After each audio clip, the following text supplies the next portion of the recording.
Vittorio Veneto è pronto a spalancare le porte e ad abbracciare virtualmente i paracadutisti che domenica si riuniranno per il 28° raduno nazionale del Corpo. La città simbolo della Grande Guerra torna dunque protagonista nel centenario dalla fine del primo conflitto, in attesa del 4 novembre con le celebrazioni che chiuderanno questo 2018 interamente dedicato al ricordo delle migliaia di caduti nei combattimenti. Credo avremo un record nazionale difficilmente battibile di fare 5 raduni nazionali, uno Triveneto, nell'arco di praticamente 6 mesi. L'obiettivo della nostra amministrazione è sempre stato quello di valorizzare appieno l'anno del centenario. Saranno due i momenti che segneranno la giornata di domenica, una prima parte con la cerimonia civile che vedrà sfilare le 135 sezioni dell'Ambdi provenienti da tutta Italia, poi a seguire quella militare con la presenza della bandiera di guerra. Per commemorare gli eroi che 100 anni or sono ci hanno consegnato un'Italia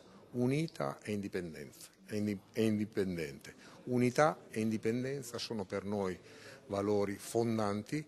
Ma il momento più emozionante sarà quando un atleta del reparto attività sportive dell'esercito si lancerà con il tricolore più grande del mondo. Io ci tengo a sottolineare il grande spettacolo che ci sarà con il lancio della tricolore più grande del mondo, 1000 metri quadrati che volteggiano sopra il cielo di Vittorio Veneto.